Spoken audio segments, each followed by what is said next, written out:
Miło mi Was wszystkich tutaj przywitać na kolejnym już chyba 4. spotkaniu. Gość jak zwykle wyjątkowy, mniej wyjątkowy prowadzący tym razem, ale obiecuję, że będzie ciekawie. Hi Joseph. There we go. Thank you for having us. Thank you for coming. I'm surprised that so many of you turned up. I thought there would be nobody here. Welcome. It took some time for you to come over. Yeah. But at least the 4th edition, we made it. Yeah, congratulations. Well done. You know how it looks. We're gonna ask tough questions. Tough questions. Go easy on me, please. You can call a friend, but just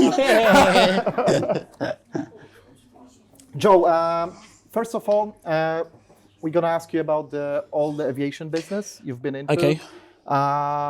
Could you tell us, please, where it all started, where did it come from?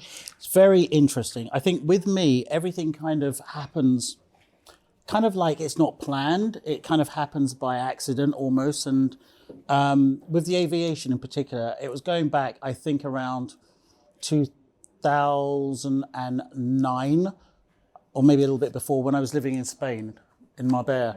And I had a separation from my ex-wife, but wife at the time. No, sorry, wrong relationship. Okay. Sorry. Ex-wife came later. No, it was the mother of my sons. That's what it was. We weren't married. Oh. And we separated. And at that time, I was actually involved in real estate in Spain. And I was doing okay. And when we separated, she moved to Sweden. I lived in Spain. And I wanted to find an efficient way to go and see my children in Sweden, but also have my children brought to me in Spain. And I thought, and I didn't want to be restricted to the flight schedules. So as you do, I thought I would buy a plane, okay, which is kind of like the normal, rational sense.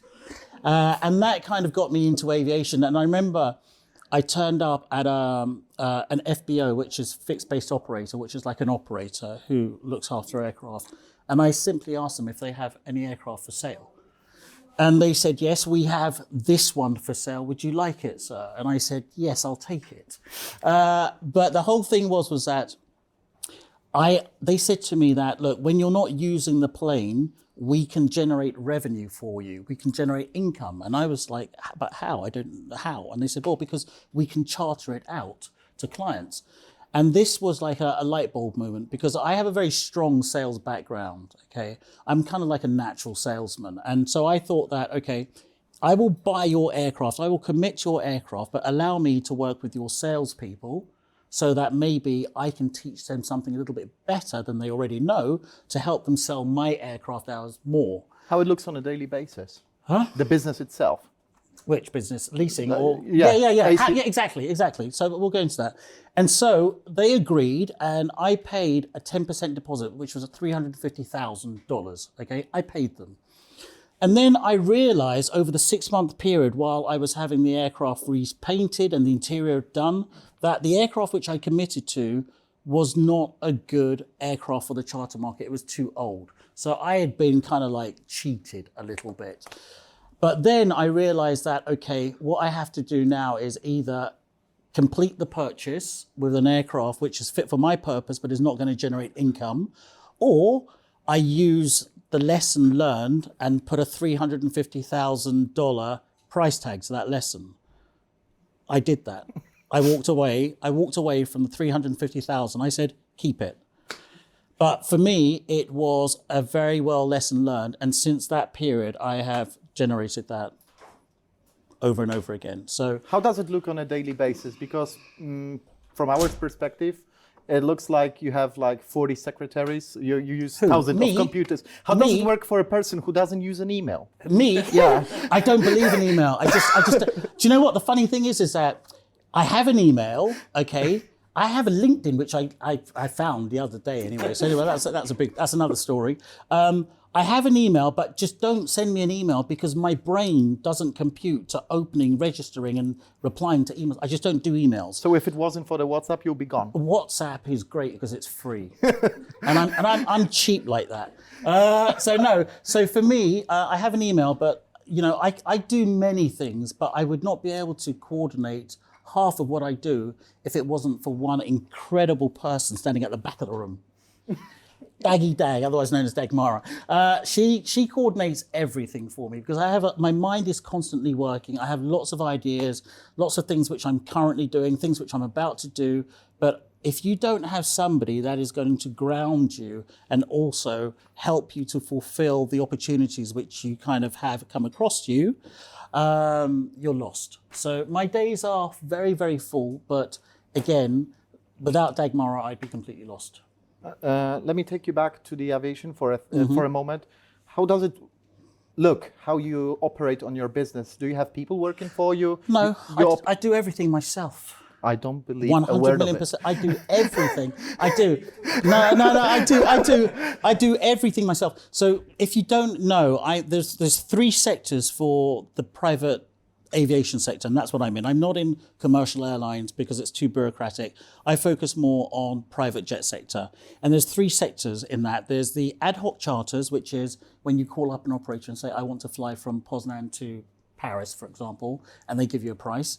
Then there is the clients who want to buy and sell aircraft. Well, this is rare. Yeah. So there's clients who want to buy or sell, and the problem with the buying and selling, the process is very, very long, and I don't like waiting for things. I don't like waiting for money.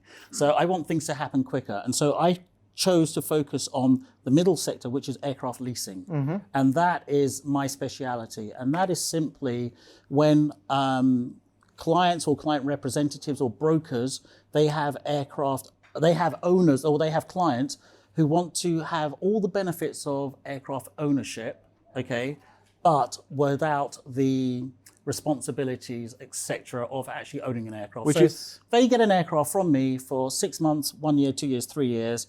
I put the crew together, and then I kind of this is ACMI agreement. ACMI, which stands for Aircraft Crew Maintenance Insurance. Do you remember your first deal? I do remember my first deal. Do you know where my first deal came from? LinkedIn. LinkedIn. My first deal, and this was me operating from a Gmail account because I'm cheap. I just wasn't buying a URL. So I got a message from a pilot saying on LinkedIn saying that his client, and this is actually a very good story, interesting, where his client wanted to lease an aircraft, okay? I was like, yeah, okay, whatever. So I asked him the basic questions, what type of aircraft, what kind of range, how many seats are they looking for? And he gave me the information, and I went and spoke to another contact who I knew had some aircraft, and he gave me a proposal, he gave me an offer. So then this pilot said to me, look, it's better if you speak directly to the client, okay, rather than coming to me. So at this point, I knew it was serious, okay? And he said, look, this is my client's number. Please give her a call and make the arrangements. She turned out to be, she is, or was, well, she is kind of, a strong business leader who had a private company with the, at then time, the president of Ukraine. Okay, so she was doing all of the businesses for him, okay, and they were kind of like together in that sense. So I found the aircraft. She invited me over to Ukraine. No, I hadn't even met her. I hadn't met her at all. So I gave her the aircraft, and this is the very interesting story here. When you get an offer, okay, and you need to add your commission onto it, with the operator, you can either say to them, when they give you their offer, you can either say to them, is my commission included, or do you want me to add something on top? Okay. Of course, they're going to say, Joseph, add whatever you want on top. It's not included because they want to keep their money for them. And so I said, what, can I add whatever? And they're like, yeah, add whatever you want. Wrong thing to say to someone like me. So anyway, I added 100,000 euros a month commission. Okay. Thinking that I'm going to go in high because the client is going to negotiate. Of course. Okay. So I gave the offer over to the client, this woman, Larissa, and she just said straight away, matter of fact, send me the contract. She didn't negotiate at all. And I thought, okay, I have a problem now. Okay? Because the problem is with the operator, okay? Because now I have added 100,000 euros, not dollars, euros, on top of their offer. So now I need to say to them, listen, I've done the deal, okay, but guess what? You're going to pay me my commission. Sure, Joseph, no problem. And how much is it? And I said 100,000 euros. Mate, that was difficult because it was very difficult for them to swallow that I, as an intermediary, would be making more than they make. So once the agreement was terminated, they wanted to jump over your head. No, the agreement lasted for 10 months, and then just before the agreement was terminated, I got a call from my client, and she said to me simply, "Come to Kiev, I want to see you." And with this client, when she says come, you jump, you go. So I flew straight to Kiev, and she sat me down, okay, in her office. And this is a woman that has security and everything around her, okay? You just don't mess with her. She doesn't say anything. You say it, tell her a joke, she just doesn't laugh, okay? She just doesn't. I tried, she doesn't laugh. So she sat me down, and she said to me, we were coming towards the end of the contract, and she said to me, "How well do you know this operator?" And I said, "Oh, they're okay, they're a good operator." And she said, "Because they want to extend, I want to extend, but they've come to me directly." And I said, "Okay, because they should never contact the client directly, okay? As an intermediary, they should always come through me." It is a back-to-back agreement. Yeah, as a back-to-back. And so she said, "Yes, they told me that I should work directly with them because you are making too much money." And at that point, I was like, "Shit," because the client never knows how much money you're making. Okay, so I was like, "Okay, maybe they didn't tell her the amount." And she said, "Yeah, 100,000 euros." And I was like, "Oh, damn, okay." And then she turned... You paid for the lunch? Yeah, no. But she taught me a very, very important lesson. And it was what she said next, because she said it was 100,000 euros. She said, "Joseph, I know every single month for the past 10 months, you've been making 100,000 euros in your pocket, commission, clear, okay?" And I was like, "Yeah, Larissa." Sort of. So, no, I was like, "I've got kids." No, I was like, "I've got kids and ex-wives. They're expensive." And then she turned around and said to me, I said, "What did you say to them?" And she said, "I told them that I don't care. That from you, I accepted the offer. Okay, and what you make out of it, Joseph, is what you make out of it."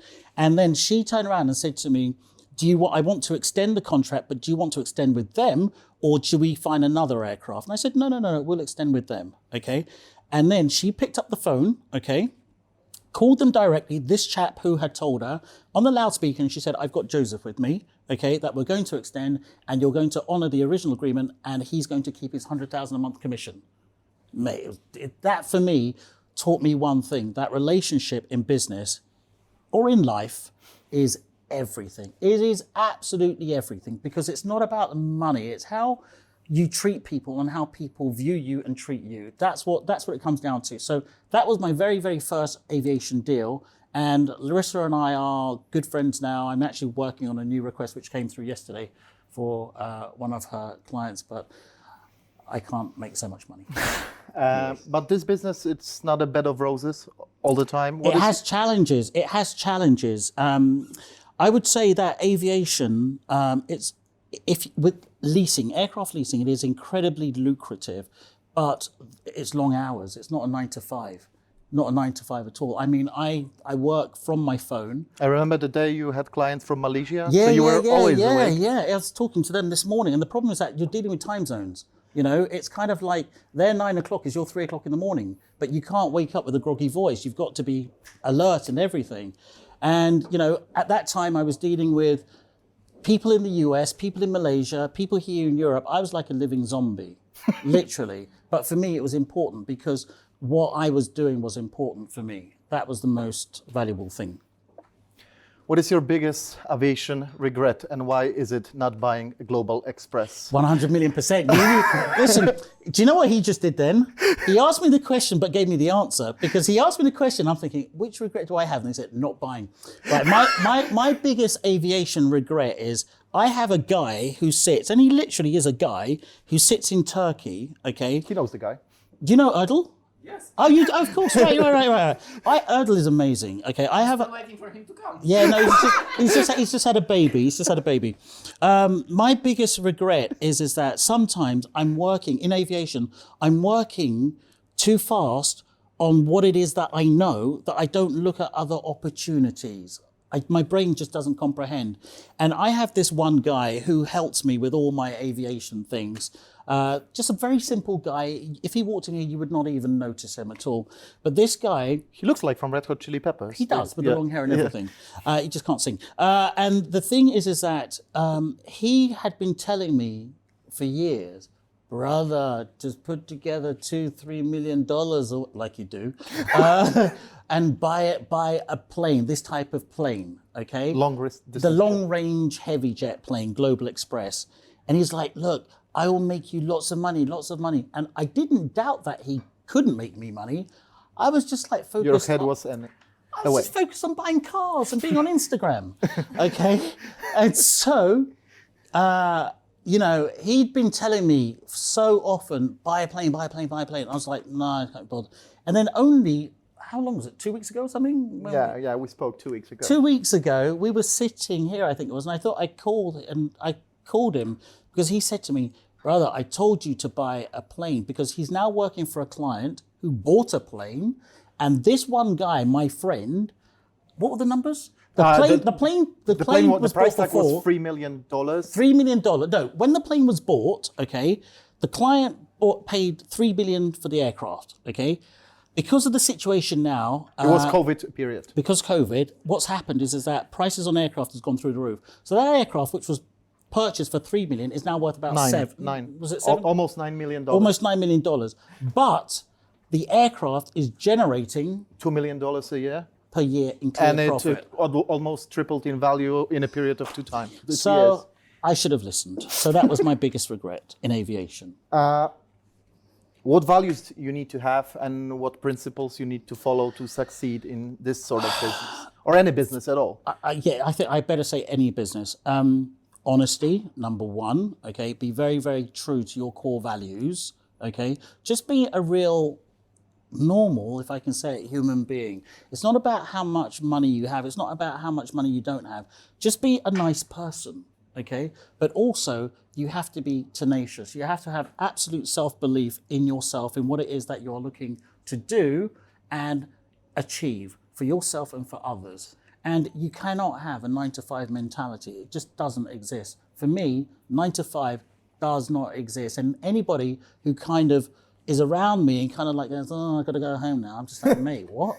It's not. That's why, again, Dagmara, who at the back, you know, she, not Monday to Friday, it's Monday to Sunday. And it's, if something comes up 2 o'clock in the morning, she's getting a message. And strangely enough, sometimes she will answer at 3 o'clock or 2:30. So the thing for me is that you must always be available. You must always be available, because it's not an employer-employee mentality. It's all, I hate the word entrepreneur, but that's what it is. You have to create your own opportunities, and you cannot define when those opportunities are going to arise. So when those opportunities come, you have to jump on them. You have to seize that moment and really take it the whole distance. So it is a man that carries a paper, not a paper that carries a man.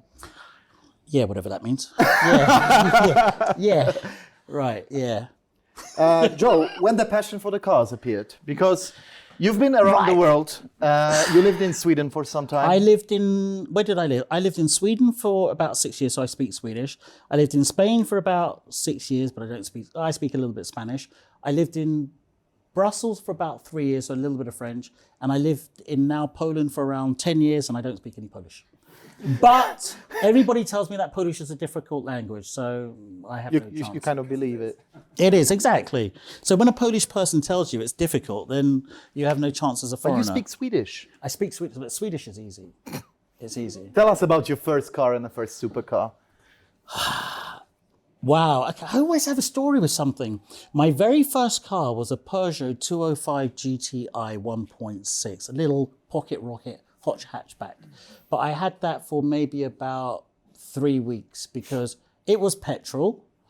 And I drove to the petrol station one time and got out and tanked it up, went inside to pay. And I said, yep, the Peugeot. And she said, but the diesel. I said, no, diesel, the petrol car. And she said, no, that's diesel. So I literally put diesel into a petrol car. But me still thinking I knew what I was doing, she said to me, just don't drive it. And I'm like, it's okay, don't worry, I'll just get it home. Because it was a GTI fuel injection, I thought I could drive it. As soon as I turned the engine, the fuel just went straight through and messed it up. So that was my first car. It lasted 3 weeks and then I had it taken away from me. And I was told that if I wasn't able to look after a car, I didn't deserve to have a car. tough lesson, you know what I mean? Brutal. So that was my first car. My first supercar, another story, was I had a Ferrari 360 Modena when I moved to Spain. Tour de France Blue. Tour de France Blue. And that came about because I went to see a house to buy, okay? And I saw the house, and in the garage was this Ferrari, as there always is one, isn't there? And I was like, me being the salesman negotiator, I was like, yeah, I like the house, but I'll take the house if I can get the car. You know, and they're like, no, the owner doesn't want to sell the car, whatever. So reluctantly, I bought the house, but the owner asked me to keep the car in the garage, okay? And then it was like the car was there for ages. And then I got a call from his son saying that my father would like to sell the car. Okay, he's no longer interested. And I said, but he doesn't want to drive it. And he goes, no, my father won't be able to drive for the next 5 years. And I was like, why? And he said, he's just been arrested for drugs. All right. And I was like, okay, that explains it. So I used that opportunity to buy the car very, very cheaply because I knew no one else would buy it. And the funny thing was, while I was waiting for that car to be registered, it's like you have your dream car sitting in a garage, okay? But you can't drive it because it doesn't have plates or anything. And at the time I had a little, I don't know, it was like a little Mercedes A-Class, a little rental car. Oh God, the temptation. The temptation, what do? You've got a Ferrari there, it doesn't have registration, doesn't have plates, but you've got an A-Class rental car, which does have plates. So quick fix with a bit of double-sided tape. I took the plates off that car and put it onto the Ferrari. Drove down the port and I got stopped by the police. But luckily, I have a way with words and the police were lovely. They were very, very lovely. They laughed and just said, look, you've got to take it home. So I took it back, got the car registered, and I really enjoyed that car. That was my first car. And then I think that got me into cars really, really quickly because I bought that car. Then immediately within a matter of months, I bought a Lamborghini Murcielago, which was orange one. And then I bought an Aston Martin Vanquish, okay?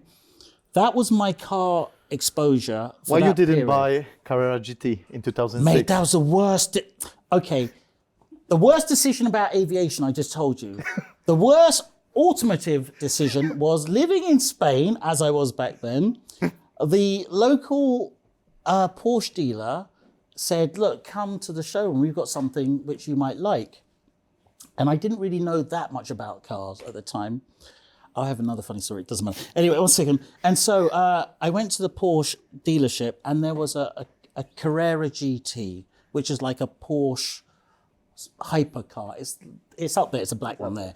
And it's like a real hypercar, Porsche car at the time. And I was like, wow, really nice. And this car was like it was the car that, you know, Paul Walker from Fast and Furious, he died in. It was that car. It's just one of those cars that you just don't mess with. Yeah, V10 manual. It's so exciting. It's so raw. Yeah, just that, you know, that visceral moment, driving the car knowing that you could die at any moment, that kind of excitement. So, showed me the car and told me the price. And he told me it was 250,000 euros, okay? And I was just like, are you crazy? A Porsche for 250,000 euros? Try and buy that car today for less than 1 million euros. It's impossible. It's impossible. Now, actually, and the fun, do you know what? I don't even know the second worst decision. Maybe about 3 years ago, I was looking at maybe I should get one of them, okay? And I found one in the UK, which was 600,000 euros, okay? 650,000 euros.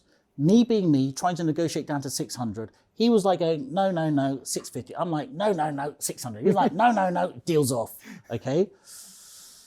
That car now is 1.2 million euros. And that car will continue to go up. Yeah. So I made a couple of wrong moves. Because those are going to be exchanged by electric soon. 2035, no new cars can be bought with a combustion engine. That must be all electric cars. And so after Spain, I didn't have any car experience until I moved to Poland. And I don't know if many of you know, but before Poznan, I was living in Warsaw for 7 years. And in Warsaw, You had a Vespa. I had a Vespa. through summer, through autumn, winter, snow, I had a Vespa. I remember one time taking my son to school. Yeah, I put him on the back of the Vespa. It was snow. Yeah, summer tires on a Vespa.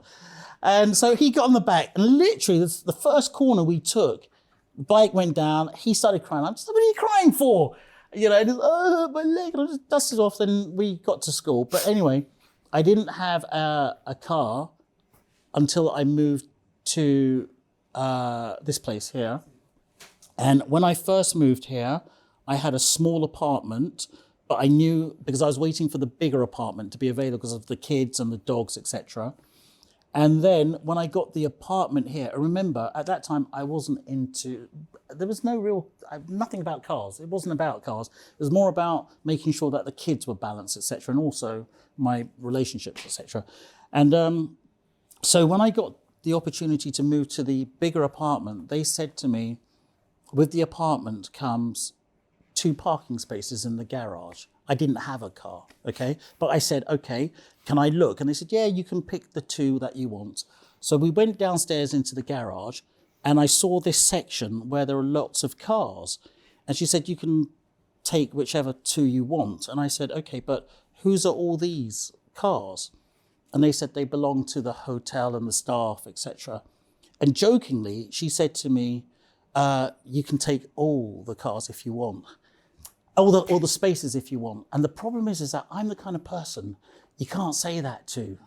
You understand me? Because it's kind of like, she wasn't being dismissive, she wasn't being rude, but I felt it was like a challenge. Yeah. You Hold my understand? beer. Yeah, hold my beer moment, 100%. So I was like, really? She was like, yeah, you can take them all if you want, that kind of, like the guy with the operator who said the commission, add as much as you want, you know, that kind of thing. So And all of a sudden, so I took the 2, but then I said, okay, but I'm going to take care of all of them. Okay, and she was like, what? And I was like, yeah. And she said, but you don't have a car. I was like, hold my beer. Hold my beer. Okay. To była pierwsza część tego niezwykłego wywiadu. Kolejnej wypatrujcie na naszym kanale.